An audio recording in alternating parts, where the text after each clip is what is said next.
ಶುಭ ಲಕ್ಷ್ಮಣ ಎಂಬ ಯಕ್ಷಗಾನ ಕಾರ್ಯಕ್ರಮ ಆಯೋಜನೆ ಮಾಡಲಾಗಿದೆ. ಈ ಕಾರ್ಯಕ್ರಮವು ಏಪ್ರಿಲ್ 24ರಂದು ನಗರದ ಬಂಟರ ಭವನದಲ್ಲಿ ನಡೆಯಲಿದ್ದು ಸಾರ್ವಜನಿಕರಿಗೆ ಮುಕ್ತ ಮತ್ತು ಉಚಿತ ಪ್ರವೇಶವಿರುತ್ತದೆ. ಈ ಕುರಿತು ಇಂದು ಶಿವಮೊಗ್ಗದಲ್ಲಿ ನಡೆದ ಪತ್ರಿಕಾಗೋಷ್ಠಿಯಲ್ಲಿ ಕಾರ್ಯಕ್ರಮ ಆಯೋಜಕರಾದ ಸತೀಶ್ ಕುಮಾರ್ ಶೆಟ್ಟಿ ಅವರು ಮಾಹಿತಿ ನೀಡಿದ್ದಾರೆ.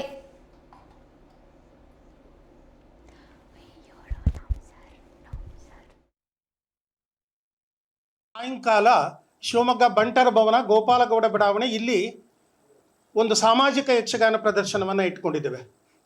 ಯಕ್ಷಗಾನ ಪ್ರಸಂಗ ಶುಭ ಲಕ್ಷಣ. ಸಾಮಾಜಿಕವಾಗಿ ಸಾಲಿಗ್ರಾಮ ಮೇಳದವರನ್ನ ಶಿವಮೊಗ್ಗ ನಗರಕ್ಕೆ ಕರ್ಕೊಂಡು ಬರೋದು ತುಂಬ ಕಷ್ಟ.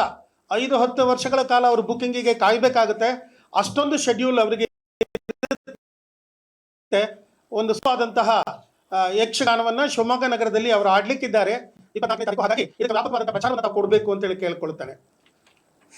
ಕಳೆದ ಸುಮಾರು ವರ್ಷಗಳಿಂದ ಶಿವಮೊಗ್ಗ ನಗರದಲ್ಲಿ ಯಕ್ಷಗಾನ ನಿರಂತರವಾಗಿ ನಡ್ಕೊಂಡು ಬರ್ತಾ ಇದೆ.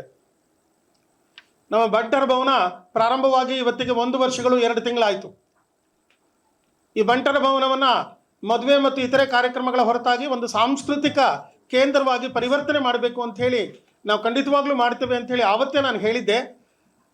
ಅದರ ಒಂದು ಅಂಗವಾಗಿ ಯಕ್ಷಗಾನ ಕಾರ್ಯಕ್ರಮ ಈ ಹಿಂದೆ ಕಳೆದ ವರ್ಷ ಪ್ರಾರಂಭದಲ್ಲಿ ದೇವಿ ಮಹಾತ್ಮೆ ಅಂತಕ್ಕಂಥ ಯಕ್ಷಗಾನ ಕಾರ್ಯಕ್ರಮ ಸತೀಶ್ ಪಟ್ಲ ಅವರ ಸಾರಥ್ಯದಲ್ಲಿ ಪಾವಂಜೆ ಮೇಳದವರಿಂದ, ಇದು ಸಾಲಿಗ್ರಾಮ ಮೇಳದವರಿಂದ ಶುಭ ಲಕ್ಷಣ ಅಂತಕ್ಕಂಥ ಯಕ್ಷಗಾನವನ್ನ ಶಿವಮೊಗ್ಗದ ಎಲ್ಲ ಯಕ್ಷ ಕಲಾವಿದರನ್ನ ಒಳಗೊಂಡಂತಹ ಒಂದು ತಂಡವನ್ನು ರಚನೆ ಮಾಡಿ ಅದಕ್ಕೆ ಪೂರಕವಾದಂತಹ ವ್ಯವಸ್ಥೆಯನ್ನು ಬಂಟರ ಸಂಘ ಮಾಡಿಕೊಟ್ಟಿದೆ.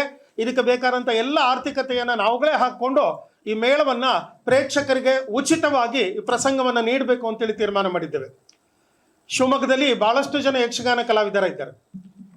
ಹಾಗಾಗಿ ಕರಾವಳಿ ತೀರದ ಈ ಎಲ್ಲ ಕಲೆಗಳನ್ನು ಶಿವಮೊಗ್ಗ ನಗರಕ್ಕೆ ತರ್ತಕ್ಕಂತಹ ಪ್ರಯತ್ನದ ಒಂದು ಭಾಗ ಇದು. ಕಳೆದ ಸಾರಿ ದೇವಿ ಮಹಾತ್ಮೆ, ಈಗ ಯಕ್ಷಗಾನ ಪ್ರಸಂಗ ಶುಭ ಲಕ್ಷಣ.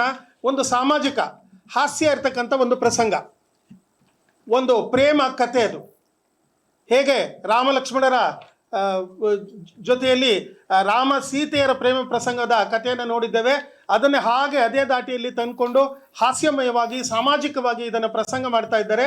ಇದೊಂದು ಕಾಲಮಿತಿಯ ಪ್ರದರ್ಶನ. ಸುಮಾರು 6:30ಯಿಂದ 7 ಗಂಟೆಗೆ, ಸರಿಯಾಗಿ 7 ಗಂಟೆಗೆ ಶುರುವಾಗ್ತದೆ. ರಾತ್ರಿ 12:30ಕ್ಕೆ ಅದನ್ನು ಮುಗಿಸುವಂತಹ ಒಂದು ಪ್ರಯತ್ನ, ಕಾಲಮಿತಿ. ತಾವೆಲ್ಲರೂ ಕೂಡ ಇದಕ್ಕೆ ಬರಬೇಕು ಅಂತೇಳಿ ಮೊದಲನೇದಾಗಿ ತಮಗೆ ಆಹ್ವಾನವನ್ನು ಕೊಡ್ತಾ ಇದ್ದೇನೆ. ಹಾಗೆಯೇ ಪತ್ರಿಕೆಯಲ್ಲಿ ವ್ಯಾಪಕವಾದಂಥ ಪ್ರಚಾರವನ್ನು ಕೊಡಿ. ಶಿವಮೊಗ್ಗದ ಎಲ್ಲ ಯಕ್ಷಕಲಾಭಿಮಾನಿಗಳು ಈ ಕಾರ್ಯಕ್ರಮಕ್ಕೆ ಬಂದು ಕಾರ್ಯಕ್ರಮವನ್ನು ಉಚಿತವಾಗಿ ನೋಡ್ಕೊಂಡು ಹೋಗಬೇಕು. ಹಾಗೆಯೇ ಮಧ್ಯದಲ್ಲಿ ಅವರಿಗೊಂದು ಲಘು ಭೋಜನದ ವ್ಯವಸ್ಥೆಯನ್ನು ಕೂಡ ಮಾಡಿದ್ದೇವೆ. ಏಕೆಂದರೆ ಈ ಯಕ್ಷಗಾನದಲ್ಲಿ ಒಂದ್ಸರಿ ಬಂದ್ರ ಮೇಲೆ ಆ ಚೇರ್ಗಳು ಸಿಗೋದೇ ಕಷ್ಟ ಆಗ್ಬಿಡುತ್ತೆ. ಅಲ್ಲಿಂದ ಎದ್ಬಿಟ್ರೆ ಯಾರೋ ಬಂದು ಕೂತ್ಬಿಡ್ತಾರೆ, ಅಷ್ಟೊಂದು ಜನ ಇರ್ತಾರೆ. ಹಾಗಾಗಿ ಅವರಿಗೆಲ್ಲ ವ್ಯವಸ್ಥಿತವಾಗಿ ಮಧ್ಯದಲ್ಲಿ ಸುಮಾರು 9:00ವರೆಗೆ ಲಘು ಭೋಜನದ ವ್ಯವಸ್ಥೆಯನ್ನು ಮಾಡಿದ್ದೇವೆ. ಪ್ರವೇಶ ಉಚಿತ.